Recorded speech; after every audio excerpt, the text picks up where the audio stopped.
El último libro de Charlie Munger que cubrimos en el episodio anterior es sin duda de los libros que más me ha calado. Una de las ideas que más me llamó la atención de este libro era la de cómo Charlie había formado su juicio haciendo justo lo contrario a lo que la mayoría de personas hacen. Dice: busqué el buen juicio recopilando casos de mal juicio y reflexionando sobre cómo evitar esos resultados.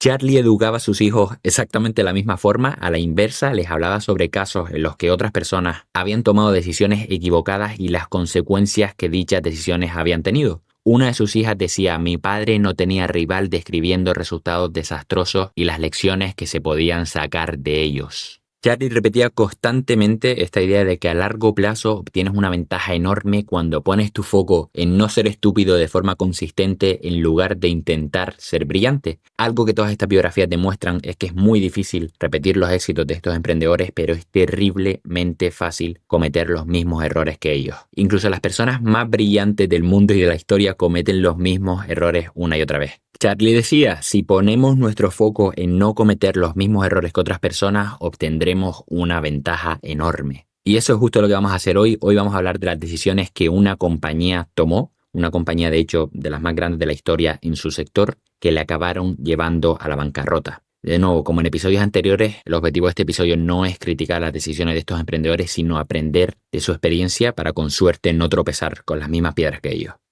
El libro que hoy vamos a cubrir cuenta la historia de WeWork. WeWork es esta empresa enfocada en espacios de coworking, espacios de oficinas compartidas donde pagas una membresía y tienes acceso a un pequeño cubículo, una pequeña oficina donde poder trabajar y relacionarte con otros emprendedores. La historia de la caída de WeWork es sin duda de las historias o la historia más surrealista que he leído hasta ahora. Creo que también es la más reciente. Entraron en bancarrota hace apenas 3 años, en noviembre de 2023. Y como con otras muchas compañías, la mejor forma de entender la historia de esta empresa y su caída es estudiando la vida de uno de sus fundadores, Adam Neumann. A diferencia de otros libros que hemos cubierto, este no es una autobiografía, está escrito por un periodista que tuvo contacto directo con el mismo fundador y que realizó además más de 200 entrevistas a empleados, inversores, banqueros, amigos, admiradores y rivales de Adam Neumann. Creo que en este caso es incluso mucho mejor que si estuviera escrito por el mismo Adam, porque esto nos da una visión del punto de vista de cientos de personas que estuvieron involucradas en la historia. Quiero empezar por el principio de la vida de Adam porque hay muchísima información relevante en el origen de su vida que nos va a ayudar a entender todo lo que viene después. Y la razón por la que ponemos el foco en la infancia de estos emprendedores, sobre todo al principio de los episodios, no es tanto porque crea que la infancia determina sus vidas y sus acciones futuras, sino porque es terriblemente útil conocer cómo se cuentan ellos mismos lo que aprendieron de cuando eran pequeños. De nuevo, el objetivo de este podcast es entender las razones de las acciones de todos estos emprendedores. Ni siquiera me importa tanto si lo que cuentan es real o no, porque creo que lo que realmente tiene impacto no es lo que pasó en realidad, sino lo que ellos recuerdan y lo que se cuentan a ellos mismos de ese periodo. Y lo dicho, este episodio no es una autobiografía, pero creo que esta parte gana mucho más peso si la escuchamos del mismo Adam, así que esto que voy a leer ahora no es parte del libro, sino de una entrevista en la que el mismo Adam habla de su infancia. Dice: nací en Israel y mis padres se divorciaron cuando tenía solo 8 años. De niño nos mudamos 13 veces de lugar. Recuerdo ir todo el rato de un lado a otro. Mis padres eran médicos. El trabajo fue el motivo de al menos 3 de las mudanzas. Luego, el divorcio de mis padres provocó otra. Creo que mi madre no aguantaba estar en el mismo país que mi padre. Eso fue lo que nos obligó a irnos a Estados Unidos durante al menos unos años. Después volvieron a Israel, dice. Otro de los temas que marcó mi infancia es que mi madre es bipolar. Es oncóloga y muy buena en su trabajo. Si eras paciente de mi madre, ella iba a la guerra por ti, incluso en contra del director del hospital. Siempre luchaba por el mejor tratamiento posible para sus pacientes y esto, unido a sus cambios de humor, hizo que tuviera varias peleas con directores y que la despidieran de varios sitios. Pero como era muy buena doctora, en cuanto un director se hartaba de ella, siempre había otros 2 que querían contratarla. Para un niño, mudarse tanto es algo terriblemente difícil. Cuando llegas a un sitio siendo el niño nuevo, siempre estás preocupado pensando con quién te vas a juntar. A mí me atraían los niños que no eran populares, también porque eran los únicos que me aceptaban. Así que cuando llegaba a un sitio nuevo, ya sabía cuál era mi lugar y me iba directo con estos niños. La comunidad más dura en la que estuve fue cuando viví en el kibutz. Los kibutz eran esta especie de comunidades agrícolas autosuficientes, eran como casi comunas, que se habían formado por judíos que huían de la persecución. Dice, la comunidad más dura en la que estuve fue cuando viví en el kibutz. Ahí los niños vivían juntos, iban con sus padres a cenar y pasaban los fines de semana con ellos, pero había más niños que adultos. Cuando llegué por primera vez, estaban tan unidos que fue el grupo donde más me costó entrar, pero también fue el lugar que más me marcó y el que me enseñó el valor de la comunidad y el de estar unidos. Acuérdate de esto para más adelante. Dice, esta experiencia me hizo sentir que hay más felicidad, que te sientes más lleno y hay más cosas por hacer cuando estás rodeado de gente. Y luego pasa a hablar sobre su periodo militar. Esta parte es especialmente importante porque es la única vez que Adam trabajaría para alguien superior a él. Me refiero, es la única vez que Adam tendría que seguir órdenes de alguien en una posición que mandara sobre él. La relación que tenía con su madre no parecía ser, por lo que cuenta Adam, una relación con distintas posiciones jerárquicas, digamos, y de su padre apenas habla. Así que esto que vamos a hablar ahora es por primera vez Adam, con 17 años aproximadamente, relacionándose con figuras autoritarias. Dice, cuando llegué al ejército israelí me hice oficial de la Marina, algo que nadie que me conociera habría adivinado nunca porque hacía falta mucha disciplina. Y esto que viene ahora es una prueba de su falta de disciplina. Dice, al principio el castigo típico en el ejército de Israel era que no te dejaban ir a casa el fin de semana. Durante los primeros 9 meses estuve castigado todas las semanas. No era capaz de cumplir, no sabía cómo. Llegó un punto en el que me rendí. Empezaba la semana, venía el comandante y me decía, Adam, estás castigado. Así empezó cada una de mis semanas durante 9 meses. Me costó 9 meses cambiar, hasta que un oficial muy inteligente me dijo entonces, creo que vas a hacer cosas grandes cuando crezcas, pero no puedes ser un gran líder si no sabes ser un soldado. Solo tienes que aguantar 2 años y eso fue lo que hice. Después de este periodo militar se mudaría a Estados Unidos definitivamente, hasta el día de hoy quiero decir, pero se muda inicialmente no por sí mismo, sino por acompañar a su hermana pequeña. Dice, 4 días después de terminar mi servicio militar, mi hermana pequeña se iba a mudar a Nueva York para desarrollarse como supermodelo. Mi familia me dijo, ve a ver cómo está tu hermana y asegúrate de que todo va bien por allí. Así que volé a Nueva York y nos fuimos a vivir juntos. Durante los siguientes 6 años viví con ella y atendí durante 4 a la Universidad de Nueva York. De verdad, esto es una mina de oro para entender a Adam. Escuché esta entrevista después de leer el libro y todas las piezas empezaron a encajar muchísimo mejor. Todo lo que estamos hablando ahora va a ser súper útil para entender lo que ocurre después en la historia, la relación con su madre, su falta de disciplina, su falta de respeto a la autoridad y ahora sus dificultades en la universidad. Estas son palabras de Adam. Creo que otra cosa que me marcó es que desde pequeño y todavía hoy soy extremadamente disléxico. Esto me obligó durante toda mi vida a aprender a apañármelas. Llegué como inmigrante a otro país, siendo un chico que en el colegio ni siquiera podía leer o escribir bien y siempre tenía que buscar las formas de sacar las cosas adelante. Al principio, cuando eres disléxico, aprendes a ocultarlo. Es muy humillante ver que todo el mundo puede leer y tú no. Te ves obligado a ser amigos porque si no los haces, ¿quién te va a ayudar a estudiar para los exámenes? Esto te enseña que siempre hay una solución y te obliga a pensar de otra manera. Cualquier solución que le sirva a los demás a mí no me iba a servir. Y esta última parte creo que es especialmente importante, creo que es algo que comparte con muchos otros emprendedores. Dice, cualquier solución que le sirva a los demás a mí no me iba a servir. Esto le llevó a buscarse la vida por caminos alternativos, pero creo que lo realmente relevante de esto es que esta experiencia le llevó sobre todo a aprender que era distinto al resto de personas que le rodeaban. Durante muchos años de su vida no solo era el último en llegar a grupos que ya estaban formados, no solo era un inmigrante que no conocía del todo el idioma, además tenía problemas para leer letras y números. También hace unos minutos decía, cuando llegaba a un sitio nuevo ya sabía cuál era mi lugar y me iba directamente con los chicos distintos.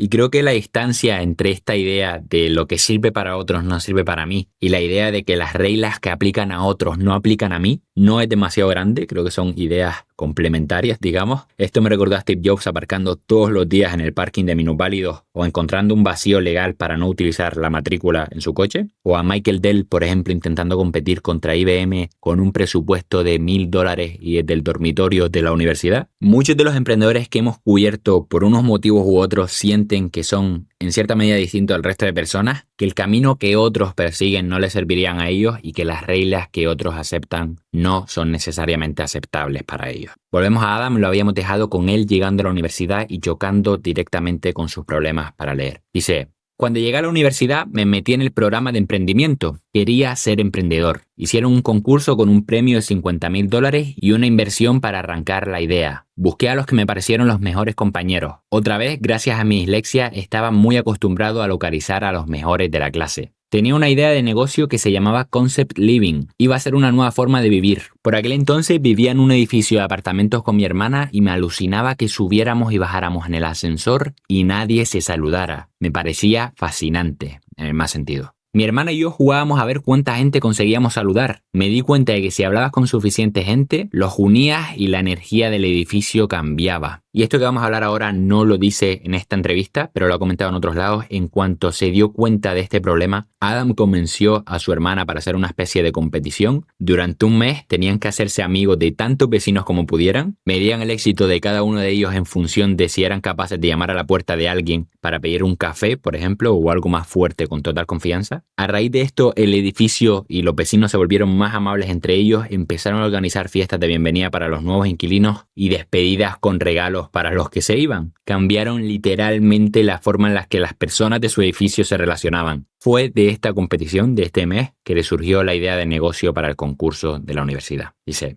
presentamos nuestro proyecto al concurso y todo el mundo menos nosotros pasó a la segunda fase. Mi equipo estaba decepcionadísimo conmigo porque los había arrastrado al fracaso con una idea horrible. Me planté en el despacho del decano de la Facultad de Negocios y le dije: no vamos a pasar a la siguiente fase, pero tienes que explicarme por qué. Me dijo: Adam, la industria es demasiado grande, eres demasiado joven y esto es poco realista. Dos cosas interesantes del párrafo anterior. La primera, Adam, como muchos otros emprendedores que hemos cubierto, empezó intentando crear algo para sí mismo. Él mismo lo decía, de pequeño se mudó 13 veces, le costaba ser aceptado por otros niños, estuvo varios años viviendo en una comuna. Muchos años después se muda a Nueva York y choca de frente con una cultura mucho más individualista. ¿Y cuál es la primera idea de negocio que tiene? Justo una que le ayudaría a cubrir su mayor necesidad en aquel momento. Quiero crear un sitio en el que relacionarnos con otras personas sea la norma. Y la otra parte interesante es que, como muchos otros emprendedores también, en cuanto presentan su idea, alguien con más autoridad, normalmente algún profesor o adulto, le dice que esa idea nunca funcionaría.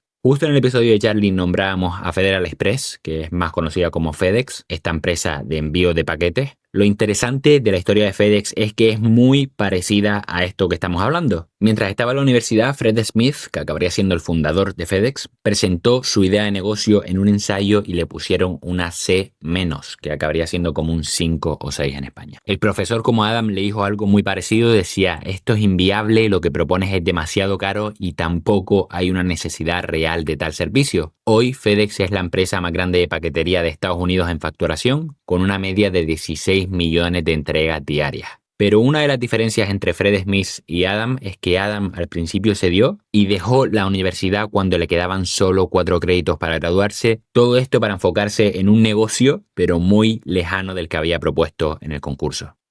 Recuerda que la hermana de Adam era supermodelo y se habían mudado juntos a Nueva York. Adam veía continuamente a su hermana salir de casa en tacones para ir de audición en audición y volver a casa con las piernas muertas por haber caminado durante horas y horas en las aceras irregulares de Nueva York. Entonces, a raíz de esto le surgió la idea de hacer zapatos con tacones plegables. El objetivo era que alguien como su hermana pudiera esconder el tacón del zapato para viajar más cómoda de un lado a otro. Se puso manos a la obra y encargó el primer prototipo, de hecho, pero esta idea murió casi antes de nacer, porque en cuanto llegó la primera muestra, el mecanismo del tacón casi le arranca el dedo a Adam. Mientras se ponía a pensar en qué había ido mal con los tacones, una noche uno de sus amigos dijo de broma: ¿por qué la ropa de bebés no tienen rodilleras? Tiene que doler gatear sin rodilleras en suelo de madera. Así que con el fracaso del prototipo de los tacones muy cerca, esta idea le hizo abandonar su anterior proyecto. Ahora te habrás dado cuenta de que no hay ninguna conexión entre estas dos ideas. El foco de Adam durante esta época era, dicho por él mismo, hacerse rico, y prueba de ello era que no tenía ninguna relación especial con lo que estaba haciendo después de que le rechazaran su idea en la universidad, con la que sí que tenía un vínculo. Esto que estaba haciendo ahora era simplemente un medio para un fin, que era ganar dinero. Pero la razón por la que te cuento esta parte de la historia es porque fue esencial para el desarrollo de algunas habilidades que serían centrales en la empresa de la que vamos a hablar hoy. Y casi que lo surrealista de estas dos ideas en las que empezó a trabajar hace que las habilidades de Adam sean aún más evidentes. Vendió $2 millones en trajes para bebés y algún que otro producto. Busqué en internet por curiosidad cuánto costaba de media cada uno de los trajes que vendía y vi que rondaban alrededor de los 30 euros. Así que en total vendió aproximadamente 60.000 trajes para bebés. Vi también que los bebés gatean de media durante 4 meses, así que vendió $2 millones en productos que tienen una media de uso de 4 meses. Todo esto recorriéndose las calles de Nueva York, tienda por tienda, para vender los trajes. Esto no suena nada fácil y de hecho es una prueba de la capacidad de convicción que Adam desarrolló durante esta época. Lo que viene ahora es otra de las pruebas de su altísima capacidad de convicción. Recuerda que Adam era un inmigrante que había llegado con un visado de estudiantes para estudiar en la Universidad de Nueva York, pero a nada de graduarse había abandonado la universidad para perseguir esta idea de negocio de los tacones. Su idea inicial era llegar a Estados Unidos para acompañar a su hermana, hacerse rico con algún negocio y luego volver a Israel, pero 4 años después no se había graduado, tampoco era rico y su visado se estaba agotando. Esto que vamos a cubrir ahora es uno de los factores que pocas veces se tienen en cuenta en las historias de éxito. Sin esto que viene no estaríamos hablando tú y yo de WeWork ahora. Lo que voy a leer es desde el punto de vista de la chica que trabajaba en la oficina de inmigración. Dice: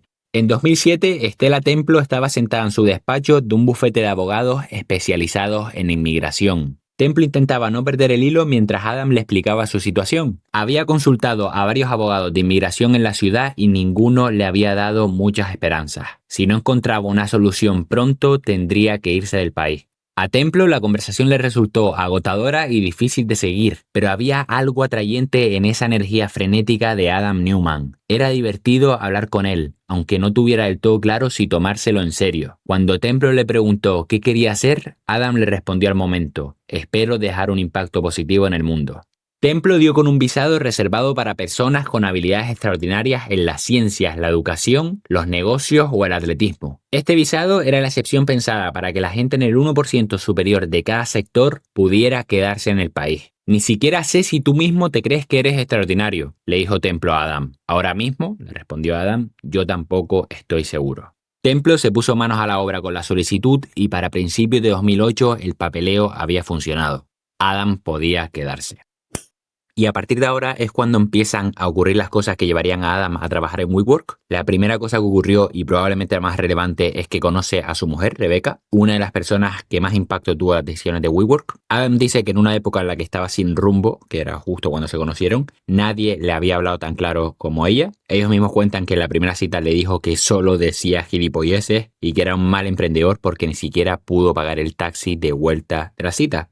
A raíz de esta cita, Adam empezó a pensar que quizás Rebecca tenía razón. Siempre se vieron mutuamente como personas con un potencial superlativo. Y Adam menciona a Rebecca como su inspiración para dejar atrás la ropa de bebé y buscar algo más, rescatar la idea de negocio que realmente le movía, aquella que había propuesto en el concurso y que la habían rechazado. Poco después de conocer a Rebecca, conoce a Miguel, que acabaría siendo el cofundador de WeWork. Miguel era este arquitecto estadounidense, por aquel entonces estaba súper desencantado con la idea de dedicarse a la arquitectura y justo había viajado a Nueva York, según le escribió en una carta a su madre, con el objetivo de construir algo grande metafóricamente, no literalmente. Una de las cosas que Miguel tenía en común con Adam era que ambos se habían criado en circunstancias inusuales, digamos. Su madre estaba viviendo en Nuevo México cuando ella y 3 de sus amigas se quedaron embarazadas casi a la vez. Los padres se largaron uno a uno y las madres solteras se unieron en lo que Miguel describió como un colectivo matriarcal, algo parecido al kibutz, en el que Adam se había criado en Israel, solo que esta vez era un kibutz americano. Entonces Miguel llega a Nueva York con ambición de construir algo grande, pero cuando llega no le queda otra opción que encontrar trabajo como arquitecto para mantenerse. No estaba nada feliz con esta idea de dedicar su tiempo a la arquitectura, pero encontró un trabajo en el que diseñaba tiendas de ropa. Un día Miguel cogió un tren para visitar a un compañero de su trabajo en su casa. Este compañero se llamaba Gil Aklai. Era un arquitecto israelí, compañero de trabajo de Miguel. Así que Miguel cogió este tren para ir a visitarlo, entró en el edificio y después de entrar en el ascensor llegó justo detrás de Miguel un hombre que llamó su atención por su altura, su volumen de voz y porque no llevaba camiseta ni zapatos. Durante la subida del ascensor, el hombre charló con los demás pasajeros y sujetó la puerta al salir para seguir con la conversación.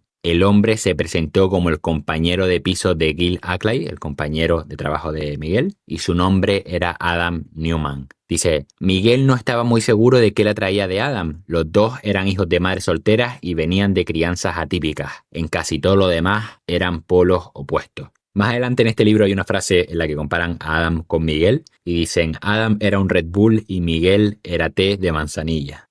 Otra de las cosas que Adam y Miguel compartían en el momento vital en el que se conocieron y que probablemente les sirvió como pegamento era el desencanto con los proyectos a los que le estaban dedicando tiempo. Nada une más a dos personas que un sufrimiento compartido. Fue entonces cuando Adam le mencionó la idea que había tenido en la universidad, esta idea de crear un espacio en la que la gente compartiera trabajo y vivienda, y Miguel, que justo se había mudado a Nueva York, conectó con esta idea desde el minuto uno porque él tampoco entendía cómo no conocía a nadie. Así, al poco tiempo de hablar esta idea, empezaron a buscar un pequeño local que reformar. Adam dio con un local en Brooklyn, entró, se presentó y le preguntó al dueño si podían alquilar y reformar el sitio. El propietario le preguntó que qué haría con el espacio y este le respondió que en lugar de levantar un montón de muros, dividirían la planta en oficinas semiprivadas con una sola recepcionista encargándose de todo. Adam le ofreció como parte del trato al propietario repartirse los beneficios. Al propietario le pareció bien la idea, pero le dijo que trabajara un plan de negocios formal, solo entonces hablarían. Y creo que este párrafo que viene ahora ilustra bastante bien la relación entre Adam y Miguel. Dice: Adam se había colocado hasta la cocina con su labia, pero necesitaba a alguien que construyera lo que había imaginado. Vale, dijo Miguel, yo me encargo. Esa noche Miguel se quedó en vela para elaborar el plan de negocio. Decidió que el nuevo espacio se llamaría Green Desk. Así podrían atraer clientes concienciados con el medio ambiente. A la mañana siguiente, Miguel apareció con un plano aproximado de la planta y una hoja de cálculo de una página con el modelo de negocio básico. El discurso funcionó. El propietario aceptó reformar el espacio, mientras que cada socio puso $5,000 para empezar la reforma. Aglai, el compañero de piso de Adam, se unió como tercer socio. Miguel puso anuncios en internet y empezó a enseñar el sitio a posibles inquilinos con nada más que cinta de carrocero en el suelo para marcar dónde irían las oficinas. Mientras se preparaban para abrir en primavera de 2008, parecía que el momento no podía ser peor. La economía global estaba en caída libre, pero cuando Green Desk abrió en mayo fue un éxito inmediato. Vino todo el mundo al que habían echado de su trabajo, dijo Adam. Green Desk creció rápido sumando planta tras planta en el mismo edificio. Lo que más parecía atraer a la gente era la flexibilidad de un contrato de mes a mes y la sensación de comunidad.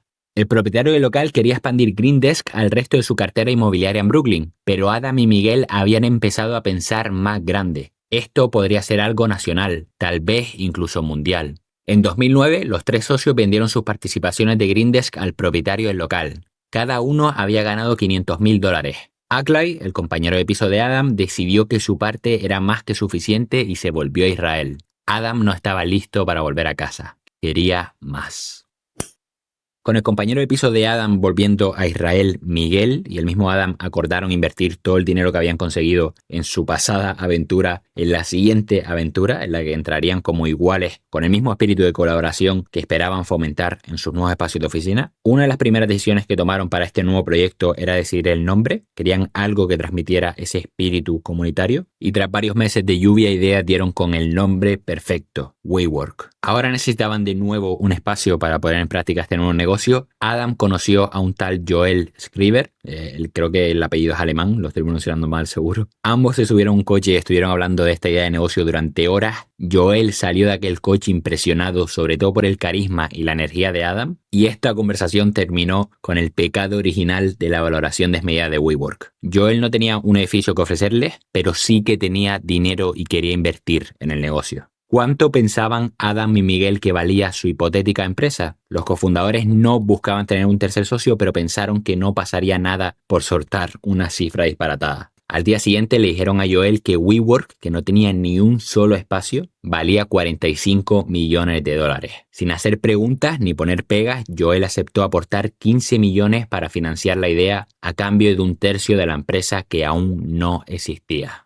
Si has escuchado el episodio de Steve Jobs en Next, esto te sonará. No es la primera vez que un inversor se deja llevar por el carisma de un fundador e invierte millones en una empresa sin ni siquiera tener un producto. Fue exactamente lo que pasó con Steve Jobs y Ross Perot. Steve había dejado Apple y ahora estaba formando su nueva empresa Next. Ni siquiera habían sacado el ordenador, pero por otro lado, Ross Perot era un magnate que había dejado pasar la oportunidad de comprar Microsoft cuando Bill Gates estaba empezando. Perot vio a Steve en un documental de la televisión, quedó hipnotizado por su carisma y decidió invertir 20 millones en su nueva empresa sin hacer apenas preguntas. Next se fundó en 1987, más de 20 años después, una historia muy parecida. Adam, extremadamente carismático, consiguiendo una financiación de 15 millones sin tener que demostrar siquiera el saber crear y mantener un negocio rentable. Seguimos con Adam, dice, ese otoño un amigo le sugirió que echara un vistazo a un edificio en el Soho. Para noviembre el trato estaba cerrado. La construcción empezó de inmediato y a falta de algo real que enseñar en las visitas, las ambiciones de Adam llenaban ese vacío. De nuevo, mientras Adam desplegaba su visión, Miguel se encargaba del trabajo sucio. WeWork abrió sus puertas en febrero de 2010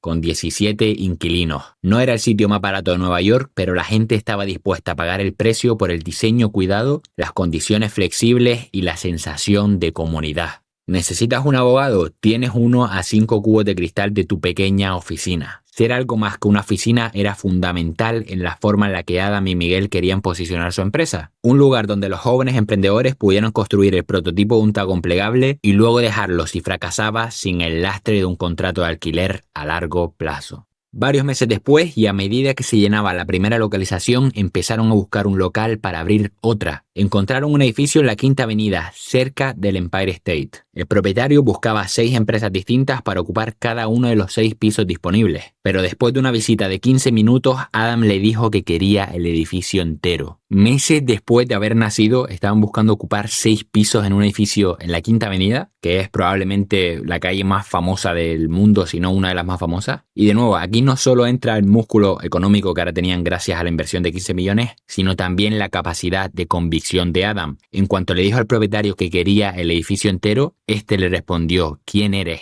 Y Adam, por primera vez, teniendo algo que mostrar para convencer, se llevó al propietario a su primera localización y le dio un paseo por el coworking para que éste viera con sus propios ojos lo que pretendía crear en sus 6 pisos en la Quinta Avenida. En el 349 de la Quinta Avenida, Adam aceptó firmar un contrato de alquiler de 15 años.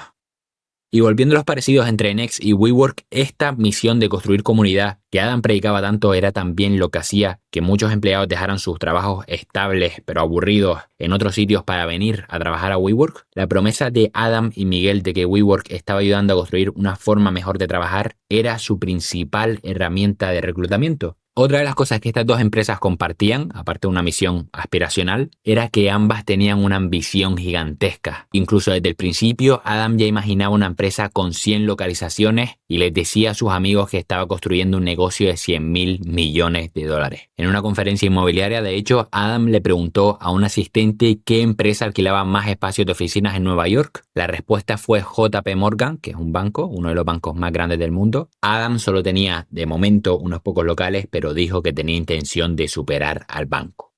Terminaron de reformar su primer piso en la Quinta Avenida en solo 29 días y estaban trabajando en el resto de pisos cuando Adam cerró un trato para una tercera ubicación. El equipo intentó quejarse de los plazos de Adam, pero este era tan persuasivo que al final de muchas conversaciones a menudo acababan pidiendo perdón por haber expresado cualquier duda en un primer momento. Y esta parte que viene ahora es de las más importantes del libro. Dice: el producto era un éxito y había lista de espera para oficinas nuevas, pero algunos empleados temían que la empresa estuviera mostrando señales tempranas de haber perdido el rumbo. Se habían unido a WeWork en parte porque prometía escapar de la carrera de la rata, pero el enfoque en construir una comunidad y crear una forma mejor de trabajar parecía estar quedando en un segundo plano frente a las conversaciones sobre eficiencia, crecimiento y la valoración de la empresa. Miguel, el cofundador de WeWork, le dijo al grupo en la azotea que creía que todo valdría la pena, aunque admitió que la empresa ya se movía a tal velocidad que mantenerse fiel a su misión iba a requerir una vigilancia constante. Ya hemos hablado de lo crítico que son los momentos de expansión en una compañía, sobre todo en compañías donde la cultura o el impacto social es casi el factor diferencial. El caso perfecto de esto era Patagonia. Cada vez que crecían sufrían una crisis de identidad. Y una de las frases que me vino a la cabeza cuando estaba leyendo esto fue la de Charlie Munger. Charlie repetía constantemente lo siguiente, probablemente por lo difícil que sabía que era hacerlo o porque conocía muy bien nuestras tendencias. Decía: mantén las cosas simples y recuerda qué querías hacer al principio. Mantén las cosas simples y recuerda qué querías hacer al principio. Una de las cosas que me llamó la atención de este libro y que creo que es bastante ilustrativa de la historia es que así como al principio el libro es tremendamente aspiracional, es Adam hablando de su misión con brillos en los ojos y tratando de convencer a multimillonarios para que le ayuden a cambiar el mundo, En cuanto pasa las primeras páginas, incluso antes de llegar a la mitad del libro, esto se vuelve una historia de ambición más que de lucha social. Como el 60% del libro es Adam convenciendo a inversores para levantar rondas y rondas de financiación, sin tener el foco necesariamente en el impacto que esto va a tener en sus clientes, sino más bien en superar a otras empresas o a colocarse como la empresa con más metros cuadrados en Nueva York, por ejemplo. Hay una frase de Mahatma Gandhi que decía: nuestras acciones expresan nuestras prioridades. Nuestras acciones expresan nuestras prioridades. La prioridad de Adam, según sus acciones, era crecer, crecer y crecer. Y esta idea de crecer no tiene por qué ser antagonista a la idea de servir a tu cliente. Me refiero, hay muchos CEOs que no han dejado de poner el foco en el cliente a pesar de estar creciendo muchísimo. El ejemplo perfecto de esto es Jeff Bezos, fundador de Amazon. Jeff repetía muchísimo que quería que su empresa fuera la empresa más enfocada en sus clientes del mundo. Pocas empresas han crecido tanto y durante tanto tiempo como Amazon. Y cuando estaba leyendo esta historia de crecimiento de WeWork, me venía constantemente a la cabeza las cartas de accionistas de Jeff Bezos. Estas cartas son increíbles. Si no las has leído, te recomiendo que las leas todas. Te voy a leer algunas partes de distintas cartas que ilustran perfectamente la diferencia entre el foco en el crecimiento por puro crecimiento y el foco en el cliente a pesar del crecimiento. Seguro que lo sabes, pero por si las moscas, las cartas accionistas suelen ser estas cartas anuales que se envían a las personas que han invertido en la empresa para esencialmente informarles de los resultados de ese año y de los planes para el año siguiente. Esto que te voy a leer ahora tiene todavía más peso porque está dirigido a inversores,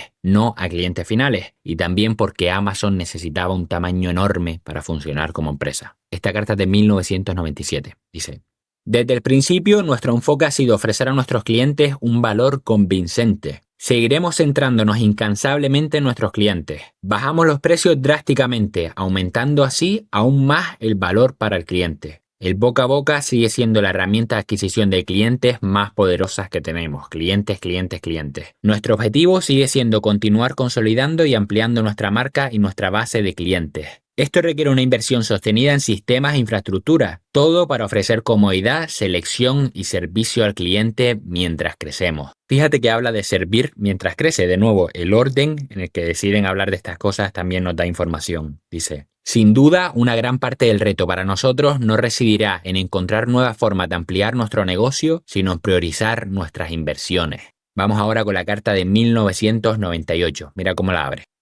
Centrarnos de lleno en los clientes nos ayudó a lograr progresos sustanciales en 1998. Nuestra intención es construir la empresa más centrada en el cliente del mundo. Consideramos como un axioma que los clientes son perceptivos e inteligentes y que la imagen de marca sigue a la realidad, no al revés. Constantemente recuerdo a nuestros empleados que tengan miedo, que se despierten cada mañana aterrorizados, no de nuestra competencia, sino de nuestros clientes. Nuestros clientes han hecho que nuestro negocio sea lo que es y son ellos con quienes tenemos una relación, con quienes tenemos una obligación. Serán leales a nosotros justo hasta el segundo en el que alguien les ofrezca un servicio mejor. Debemos estar comprometidos con la mejora constante, la experimentación y la innovación en cada iniciativa.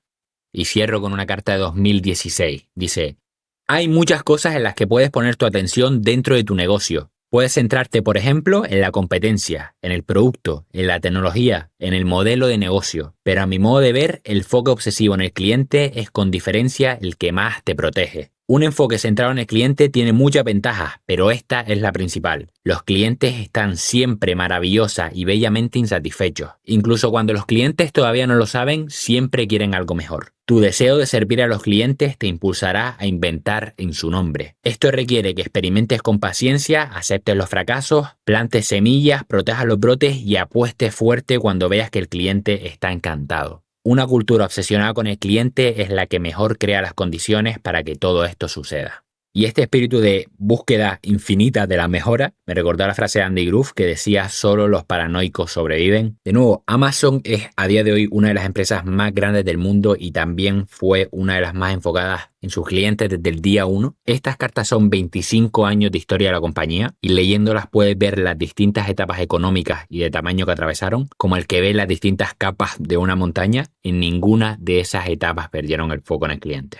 Y esto que viene ahora es especialmente curioso porque guarda relación con Jeff Bezos y explica perfectamente la diferencia entre Adam y Jeff. Te prometo que no estaba preparado. 2011, una empresa llamada General Assembly abre una localización también en Nueva York. Era un coworking enfocado en personas con perfiles tecnológicos. Justo Jeff Bezos invierte muchísimo dinero en esta empresa y al tiempo esta empresa decide salir del negocio del coworking porque los márgenes de beneficio son bajísimos y muy poco estables. Y esto te lo estoy contando porque el fundador de General Assembly y Adam, fundador de WeWork, se acabaron conociendo y un día cenando tuvieron una conversación súper ilustrativa de cada una de sus posiciones. Esto se lo dice el fundador de General Assembly a Adam. Dice, salimos del negocio del coworking porque los márgenes eran tan bajos que no parecían realistas. ¿Cómo vas a hacer para conseguir beneficios? A lo que Adam respondió, no tengo que preocuparme por eso. Mi trabajo es seguir creciendo hasta que sea demasiado grande como para caer. Y en realidad tenía razones para creer que estaba la estrategia correcta. Hasta ahora todo iba bien, o más que bien. Era finales de 2011, ya tenían varios locales, todos bastante llenos, y no había ningún indicativo a la vista que les dijera que algo fuera a cambiar. Pero es aquí cuando empiezan a cambiar las cosas. Con el crecimiento aceleradísimo de WeWork, personas del mismo sector del coworking empezaron a no entender la estrategia de crecimiento desmedido de Adam.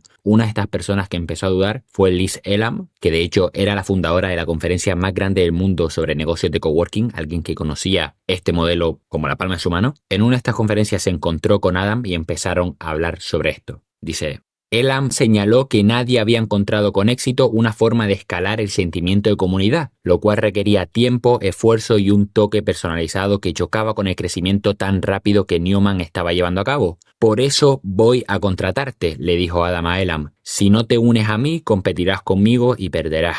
Elam no estaba interesada, le respondió. Si no puedes explicarme tu modelo financiero, no puedo ir a trabajar para ti. Había tratado con suficientes emprendedores de éxitos como para reconocer que Adam tenía algunas de las cualidades que permiten a ciertos fundadores convencer a empleados, inversores y a todo el mundo a su alrededor de que sus empresas pueden lograr lo imposible. Mientras estaba sentada en el despacho de Adam, este cogió el teléfono para hablar sobre una negociación inmobiliaria que había estado intentando cerrar. Lo que viene ahora son palabras de Elam. Dice, fue el mejor negociador que he visto en mi vida. Es descarado y calculaba grandes cifras sobre la marcha. Parecía que no le costaba ningún esfuerzo.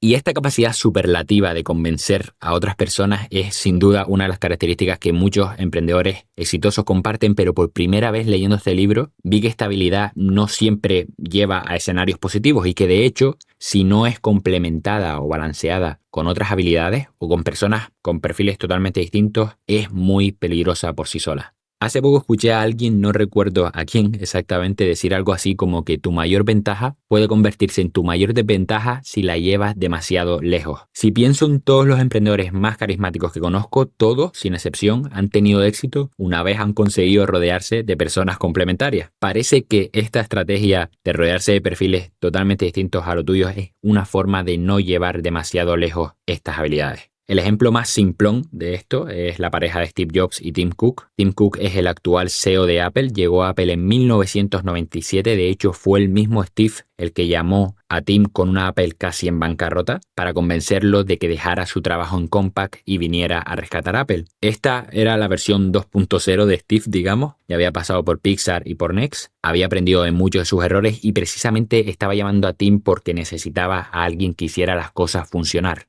Tim estuvo muchos años trabajando como director operativo en Apple antes de ser CEO y el mismo Steve decía que habría sido imposible sacar productos como el iPod, el iPad o el iPhone sin personas como Tim que hicieran encajar las piezas. Por supuesto que perfiles como el de Steve no son tan comunes, pero de nuevo parece que una característica añadida de estas personas que acaban logrando cosas es que son conscientes de la pata que cojean y se rodean de las personas adecuadas. Volvemos con Adam, lo habíamos dejado con Adam expandiendo WeWork y con las personas de su mismo entorno empezando a dudar de su estrategia. Para este entonces Adam seguía con sus planes de expansión y los 15 millones de financiación que había conseguido al principio ya no eran suficientes para seguir creciendo, así que empezó a buscar más inversión. Dice, Benchmark estaba entre las firmas de capital riesgo más importantes de Silicon Valley, habiendo respaldado compañías como eBay, Instagram y Uber, entre otras.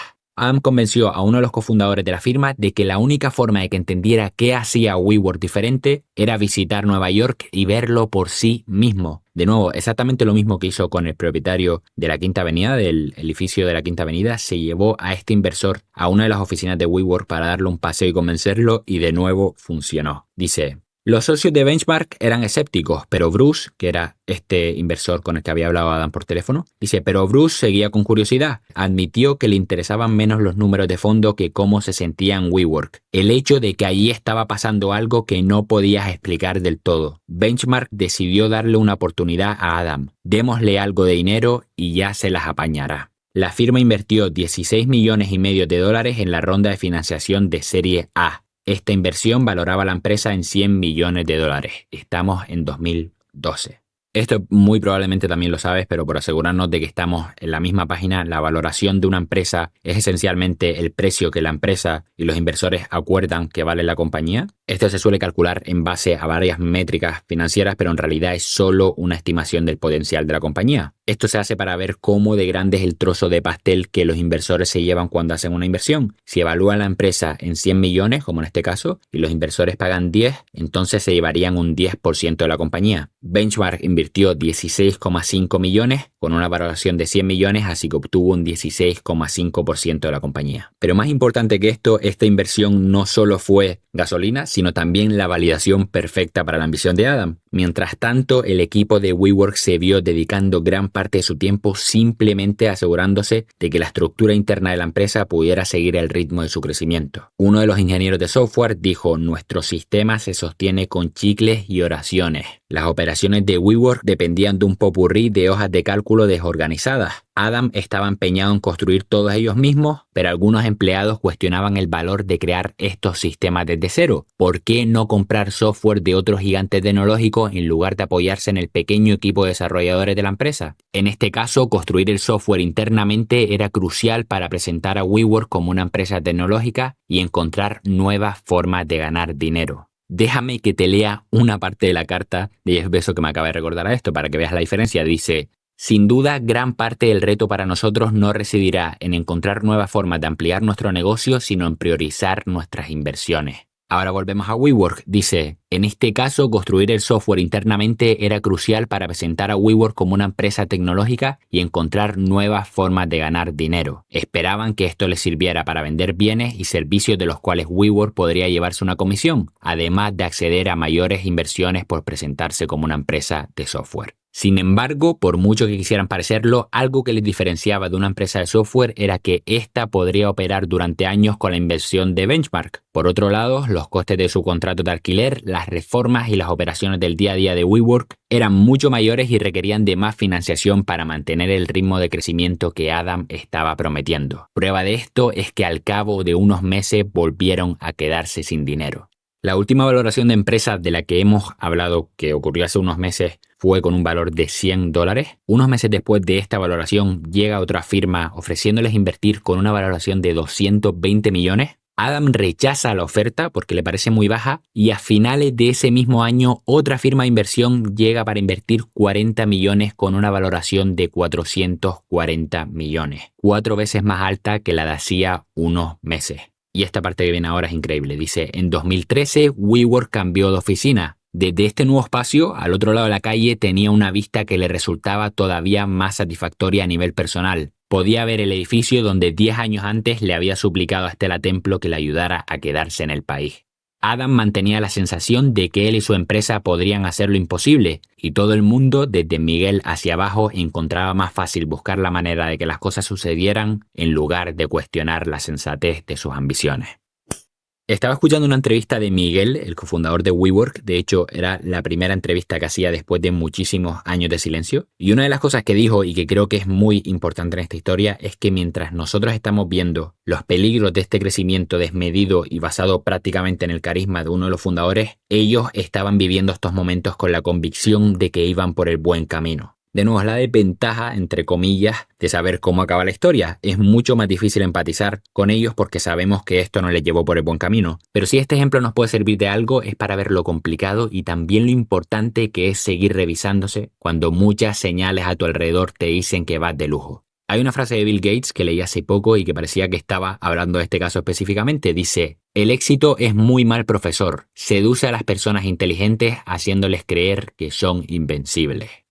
Y a partir de aquí el libro es inversión detrás de inversión por parte de muchos de los bancos y de firmas de inversión más grandes de todo el mundo. A principios de 2014 JP Morgan, que fue justo el banco que mencionamos antes porque Adam quería superarle en metros cuadrados ocupados, este mismo banco decidió invertir junto a varios inversores 150 millones, evaluando a WeWork en más de 1.500 millones de dólares. Unas semanas después consiguen otra ronda de inversión de 355 millones a una valoración de 5.000 millones de dólares. En junio llega otra inversión de 400 millones con una valoración de 10.000 millones de dólares. En apenas 3 años la valoración de la empresa se multiplicó 100 veces, pasando de 100 millones a 10.000 millones y habiendo obtenido 1.000 millones de inversión en el proceso. Tras cerrar esta ronda, Adam le dijo al Wall Street Journal que WeWork era rentable y que no necesitaría ninguna financiación adicional antes de una posible salida a bolsa. Ninguna de estas afirmaciones resultó ser exacta, pero WeWork era una empresa privada y Adam controlaba la junta directiva, así que no había mucho que le impidiera decir o hacer lo que quisiera. Cuando estaba leyendo sobre todas estas rondas e intentando entender por qué tantas personas inteligentes estaban poniendo tantísimo dinero en WeWork, me venía a la cabeza una de las frases que mencionamos en el episodio anterior, que estaban en el libro de Charlie. Charlie decía: nunca pienses en otras cosas cuando deberías estar pensando en los incentivos. Entonces pensé en Benchmark, que había sido uno de los primeros inversores en WeWork. Benchmark invirtió con una valoración de 100 millones y cuando 3 años después WeWork pasó a valer 10.000 millones, es decir, 100 veces más, esto significaba que la inversión que había hecho Benchmark ahora valía también 100 veces más. Esa revalorización no solo podía convertirse en beneficios reales si vendían parte de sus acciones, sino también en prestigio. Podían decir que habían multiplicado por 100 una inversión, atrayendo a más clientes y cobrando comisiones más altas en un futuro. El problema de esta sucesión de inversiones infladas es que este juego solo funciona mientras haya alguien dispuesto a comprar la siguiente ronda a un precio todavía más alto. Cuando la música se para, quienes cargan con la pérdida no son los bancos que ya cobraron sus comisiones, sino los últimos inversores y a menudo los empleados. Esto se parece mucho al mecanismo de la burbuja, muchas personas interesadas en que el precio de algo siga subiendo, porque en el proceso se benefician de una valoración cada vez más alta mientras el riesgo real se va acumulando debajo. Otra de las consecuencias de inversiones tan grandes es que los fundadores normalmente dejan de tener tanto control en su empresa, pero de nuevo WeWork también era original en este sentido. Dice: Adam tenía otra razón para estar emocionado. Un acuerdo de aquel tamaño normalmente reduciría el control de los fundadores sobre la empresa. A Miguel no le preocupaba especialmente, ya que había transferido parte de su control a su socio anteriormente. Como parte del trato, Adam diseñó un cambio en los estatutos de WeWork. El acuerdo le otorgaba aproximadamente el 65% de los votos en cualquier asunto de la empresa. Y esto que viene ahora se lo dice uno de los primeros inversores. Dice: solo te dejaré con la siguiente reflexión. El poder absoluto corrompe absolutamente. La búsqueda de control no siempre tiene consecuencias negativas. De hecho, hemos visto como muchos de los grandes emprendedores que hemos cubierto están obsesionados con esta idea, y también hemos visto como el mantener el control ha sido una de las cuestiones que les ha llevado a conseguir sus objetivos. Lo que sí puede ser algo más dañino para el fundador y para su compañía son las razones de esa búsqueda de control. James Dyson, el fundador de Dyson, decía en su biografía: Dyson es una empresa global y sigue siendo 100% mía. Esto es fundamental. Al no tener accionistas externos, somos libres de tomar decisiones audaces y a largo plazo. Hay otra razón. Cuando posees toda la compañía y sobre todo si no tienes deudas, todas las decisiones son tuyas. Las tomas con responsabilidad, sopesando el riesgo y la recompensa. Eso agudiza la mente. ¿Es esta metáfora que hemos mencionado de la importancia de mantener la mano cerca del fuego? Muchos de los comportamientos de hipervigilancia, de los costes o de las decisiones que tomamos están fuertemente relacionados con el miedo, y es mucho más difícil sentir ese miedo si tienes un colchón enorme, una financiación enorme, o si las consecuencias de esa decisión no están directamente relacionadas con nosotros. Otra de las cosas que menciona Dyson para mantener el control de la empresa es que quería asegurarse de que cumple su misión. Esto es todavía más importante en empresas de innovación cuyos beneficios suelen llegar después de muchos ensayos, errores y pérdidas. Dyson sabía que si entraban personas con intereses económicos a corto plazo, la misión de su empresa sufriría. Y de nuevo, habrás visto que ninguna de estas razones es egocéntrica. Ambas buscaban servir a su empresa y a sus clientes, pero por otro lado, la búsqueda de control de Adam parecía estar enfocada a servirse a sí mismo y a sus ambiciones. Adam no quería mantener el control para asegurarse de que los intereses de sus clientes estuvieran cubiertos. Ni siquiera dedicaba mucho tiempo a pensar en eso cuando estaba creciendo y cuando tenía el poder absoluto de su empresa. De nuevo, según sus acciones, parecía que Adam quería tener el control para tener el poder de hacer y deshacer sin contar con nadie, sin escuchar a sus inversores y sin tener que llegar a puntos intermedios. Esto es lo realmente peligroso. Y con esta decisión empieza el principio del fin. Dice: a finales de 2015, WeWork puso a sus abogados a preparar discretamente la salida a bolsa. Adam tenía poco interés en salir a bolsa, temía que eso significara perder el control y limitar su ambición. Pero WeWork se estaba quedando otra vez sin efectivo y el número de inversores privados dispuestos a financiar las pérdidas de la empresa estaba bajo mínimo. Entonces, de repente, apareció en la puerta literalmente la única persona en todo el planeta que podía darle a la empresa la droga que tanto ansiaba. Masayoshi Son es una de las personas más ricas de Japón y del mundo entero. Es el fundador de SoftBank, un conglomerado empresarial japonés con uno de los fondos de inversión capital riesgo más grandes y agresivos de todo el mundo. Una de las principales características de estos fondos es que suelen invertir en empresas con crecimientos altísimos, buscando invertir con altos riesgos con la esperanza de multiplicar muchísimo su inversión. Y esto, por supuesto, tiene implicaciones grandes para las empresas en las que invierten. Saben que de cada 10 empresas en las que invierten, 8 van a quebrar. Así que buscan esas otras 2 que funcionen, paguen los platos rotos y además les hagan obtener beneficios. La escena en la que Masa y Adam pasean por la oficina de WeWork es el sueño de la marmota de nuevo. Dice: el mismo día que Masa visitó la torre de Trump, programó una visita a la sede de WeWork. Solo tengo 10 minutos, dijo Masa. Una vez terminados los 10 minutos, le dijo a Adam que lo acompañara en su coche. A pesar de sus dudas, Masa estaba impresionado por la velocidad a la que WeWork había sido capaz de ejecutar una expansión que requería de tanta mano de obra. Mientras Adam y Masa se alejaban de la sede de WeWork, Masa sacó un iPad y empezó a escribir los términos de un acuerdo. SoftBank y su fondo de inversión invertirían más de $4.000 millones en WeWork. Todo el intercambio, desde la visita de 10 minutos hasta la firma que sellaban una de las mayores inversiones de capital riesgo de todos los tiempos, había llevado menos de media hora. En el precipicio de tener que salir a bolsa para seguir financiando su negocio, Adam había encontrado más dinero que nunca. Ahora también tenía un nuevo mentor, alguien cuya visión superaba la suya. Masa estaba enamorado de Adam, pero otros en SoftBank y su fondo estaban menos convencidos. A los pocos meses de la negociación, el equipo de SoftBank pidió ver las proyecciones de WeWork de las rondas de inversión anteriores para evaluar si la empresa había cumplido sus promesas. Y esto que viene ahora lo dice uno de los empleados de WeWork. Dice: hubo algunas proyecciones en las que fallamos por un 80%. ¿Crees que ese es el momento en el que el castillo de naipes empieza a caerse? Pero SoftBank no era una democracia. A Masa le gustaba decir que aunque su equipo pudiera realizar meses de auditoría sobre una empresa, su primera impresión en los primeros minutos a veces era más significativa. Su única objeción, mientras Adam y su equipo presentaban su plan, era que seguían siendo muy poco ambiciosos. Se juntó el hambre con la ganas de comer. Dice: durante una reunión en Tokio, al cerrarse la negociación, Masa quiso despedir a Adam con un mensaje. Cualquiera que fuera su estrategia, Masa le dijo: hazla 10 veces más grande. La inversión de Masa y su empresa se anunció oficialmente el 24 de agosto de 2017. Con una inversión de 4.400 millones, la valoración de WeWork saltó a $20.000 millones, convirtiéndola así en la cuarta startup más valiosa de todos Estados Unidos, después de Uber, Airbnb y SpaceX. Y mira lo que dijo Adam después de esta inversión. Dice: nuestra valoración y tamaño hoy se basan mucho más en nuestra energía y espiritualidad que en un múltiplo de ingresos. Estamos aquí para cambiar el mundo, nada menos que eso me interesa. De nuevo, imagínate convencer de esto al mayor fondo de inversión capital riesgo de todo el mundo.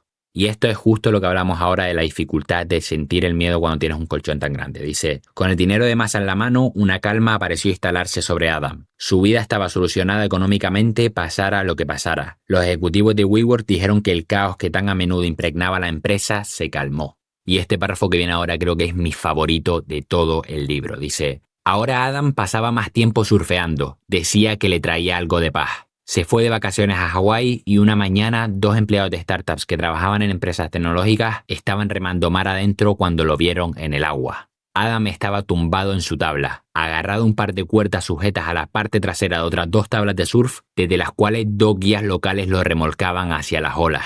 Poco después, Adam se compró una tabla de surf motorizada. La potencia era innecesaria, eliminaba el esfuerzo, la paciencia y el cronometraje que requería el surf, por no mencionar lo poco deportivo que era para los demás en la bahía. Solo podían mirar mientras Adam saltaba desde la parte trasera de una moto de agua a su tabla, se ponía de pie y surfeaba una ola perfecta. Cuando llegó al final de la ola, Adam extendió los brazos como el Cristo Redentor y miró al dron que volaba por encima suya, grabando cada uno de sus movimientos. A finales de 2018, cuando WeWork se acercaba rápidamente a los 10.000 empleados, la mitad de ellos llevaban la empresa menos de 6 meses. Habían contratado a 5.000 empleados en 6 meses. Pero los números seguían siendo un problema. WeWork iba camino a perder casi $2.000 millones en 2018 y volvía a quedarse sin efectivo a pesar de haber recibido tantísima inversión. Por cualquier medida, Adam parecía despreocupado por las pérdidas crecientes en WeWork. Los ingresos de la empresa seguían duplicándose cada año y él repetía constantemente la idea de Masa de ir más rápido, diciendo a los ejecutivos que Masa creía que WeWork podría valer $1 billón si la empresa perseguía sus objetivos sin piedad. Este plan requeriría de una inyección de hasta $20.000 millones, situando la valoración de WeWork muy por encima de los $40.000 millones. Todo esto evitando salir a bolsa. Así Adam podría mantener el control de su empresa y su visión, mientras que su patrimonio neto teórico le convertiría en una de las personas más ricas del mundo. El nombre en clave de este plan era Fortitude. Pero este plan murió antes siquiera de nacer. Dice, justo antes de Navidad, mientras Adam surfeaba en Hawái, el apoyo a Fortitude se desmoronaba silenciosamente. Recibió una llamada de Masa y cuando cogió el teléfono escuchó: el plan Fortitude ha muerto. En 2018, con el desplome de la bolsa japonesa, Masa había perdido sus apoyos económicos y personales para este plan. El momento que Adam esperaba evitar y que su mentor le había prometido ayudar a retrasar se acercaba. El 28 de diciembre de 2018, WeWork envió confidencialmente un borrador del documento para la salida a bolsa. A medida que este proceso avanzaba, aquellos que habían visto a WeWork desafiar las leyes de la gravedad empresarial vieron esto como un momento de redención de cuentas, no solo para la empresa, sino también para el sistema. El 10 de mayo, Uber había empezado a cotizar en bolsa en Nueva York y sufrió rápidamente uno de los peores días de estreno bursátil de toda la historia. Adam creía saber cómo evitar que les pasara lo mismo que a Uber. Cuando la empresa de transporte anunció sus primeros resultados tras la salida a bolsa, informó no solo de que sus pérdidas seguían creciendo, sino que también habían experimentado su crecimiento más lento en años. El plan de Adam era de nuevo asombrar a los inversores con unas cifras de crecimiento alucinantes en la segunda mitad del año, gastando libremente por el camino para expandirse más rápido que nunca. Huir hacia adelante le había funcionado con Masa. Pero a diferencia de Masa, los gestores de fondos de pensiones y de inversión no iban a arreglar sus puestos de trabajo por una corazonada. Querían ver los números. El número más importante que había que aclarar era fundamental. ¿Cuánto valía realmente WeWork? Un secreto sucio del auge de las startups era el hecho de que las valoraciones del mercado privado carecían casi por completo de sentido, al tener poca relación con cuánto dinero ganaba una empresa o qué valor económico creaba. La valoración actual de WeWork en $47.000 millones era más o menos un acuerdo exclusivo entre Adam y Masa. Mientras la empresa crecía, un equipo de ejecutivos de WeWork se turnaba para redactar diferentes secciones del documento, explicando el negocio de WeWork e intentando averiguar cómo hacer que todas las partes encajaran. Una persona involucrada en el proceso se refirió a ello como un monstruo de Frankenstein. La marca había sido clave para el ascenso de WeWork y tanto Adam como Rebecca habían interiorizado la creencia de que la empresa solo tendría éxito si sus respaldos entendían que había una energía fluyendo a través de WeWork que los números no podían transmitir. A medida que el documento tomaba forma, Rebecca entraba y salía de las reuniones para quejarse de que el documento se estaba volviendo demasiado pesado con tanto número. WeWork gastó cientos de miles de dólares solo en el diseño artístico de aquel documento. Un ejecutivo dijo: Rebecca estaba tratando el documento como una revista de Vogue. Además de explicar cómo gana dinero la empresa, una parte crítica de este documento era ofrecer una explicación de cómo opera la empresa y qué controles existen para asegurar a los inversores de que hay una mano firme al volante. Los inversores públicos tienden a mirar con más cautela a los directores ejecutivos que ejercen demasiado control. Adam quería aumentar su poder de voto. Los Newman además presionaron para incluir una cláusula que permitiera a Rebecca elegir al sucesor de su marido. Cuando esto llegó a oído de algunos bancos e inversores, Adam se reunió inmediatamente con Jimmy Dimon, fundador de JP Morgan. Dimon recomendó que Adam hiciera varios cambios en la estructura de gobierno de la empresa. Le advirtió que el nivel de control de Adam probablemente bajaría su valor. Adam consideró el riesgo y decidió mantenerse firme. Creía en sí mismo y había tenido éxito ignorando gran parte de la sabiduría convencional. ¿Por qué iba a empezar a escuchar ahora? El documento se reveló al público el 14 de agosto de 2019. Los posibles inversores fueron recibidos por una página de color blanco roto, por lo demás vacía, con la siguiente inscripción en el centro. Dedicamos esto a la energía del nosotros, más grande que cualquiera de nosotros, pero dentro de cada uno de nosotros. Google tenía razones para incitar a las empresas a comprar su salida de los ciclos de noticias negativas, enterrando la mala prensa con anuncios pagados. 8 días después del lanzamiento de aquel documento, Google les dijo que esta era la tendencia de sentimiento más negativo que habían visto nunca. Incluso la generosidad de SoftBank no podría sacar a WeWork de este agujero. La prensa financiera quedó sorprendida con que WeWork hubiera perdido casi $2.000 millones en 2018, y el epígrafe de Rebecca con el que abría el documento fue objeto de burlas instantáneas. El documento tenía tantos fallos obvios que el mero hecho de que se hubiera hecho público se sentía descalificante. Lo que sorprendió a quienes habían estado siguiendo la empresa durante años fueron los mismos números. El documento no revelaba un truco de magia que de alguna forma hiciera que los edificios de WeWork fueran exponencialmente más rentables que las oficinas de todos sus competidores. Esto confirmaba que Adam estaba jugando al mismo juego, solo que a una escala mucho mayor. Sobre todo, el público pareció reconocer instantáneamente lo que el carisma de Adam había persuadido a los inversores de ignorar: el abismo entre cómo se presentaba la empresa y lo que realmente hacía. La palabra comunidad aparecía 150 veces en el documento. La frase espacio de oficina, mientras tanto, recibió solo 9 menciones. El nombre de Adam apareció 169 veces. Con algo menos de 200.000 palabras, siendo casi tan largo como la novela de Moby Dick, el documento no parecía hacer un buen trabajo explicando qué hacía realmente WeWork y por qué su negocio tenía potencial. Massa pensó que WeWork debería retrasar su salida a bolsa. La reacción había arruinado el impulso de la empresa y nunca saldría a bolsa con la valoración que él y Adam habían acordado 8 meses antes. Era hora de salvar las apariencias, reagruparse e intentarlo de nuevo más tarde. Adam se resistió, argumentando que era demasiado tarde para retirarse. Ahora era el momento de seguir adelante. El hecho de que los dos mayores respaldos financieros de WeWork, que eran SoftBank y JP Morgan, estuvieran perdiendo la fe en la salida a bolsa, empujó a muchos miembros de la junta a creer que un cambio era necesario. Adam se volvió a reunir con Jimmy Dimon, que era el fundador de JP Morgan. Esta vez fue Adam quien le dijo a Dimon que no estaba seguro de que hubiera un camino a seguir para él como CEO. Dimon estuvo de acuerdo. ¿Cómo ha podido pasar esto?, le preguntó Adam. Hice todo lo que me dijiste que hiciera y aún así no salió bien. Dimon le respondió: no hiciste nada de lo que te dije. Esto no era estrictamente cierto. JP Morgan, SoftBank y otros inversores de WeWork habían habilitado y alentado a Adam durante años. Solo cuando su comportamiento errático amenazó sus propias reputaciones se volvieron contra él. Esa noche, Adam cenó en una sala privada de un restaurante con los inversores que habían respaldado a WeWork en 2012. La cena fue tensa pero cordial. Le dijeron a Adam que la elección era suya. Él todavía controlaba su empresa, pero los 3 hombres creían que debía dimitir. Cuando la junta de WeWork se reunió el martes por la mañana, el destino de Newman estaba sellado.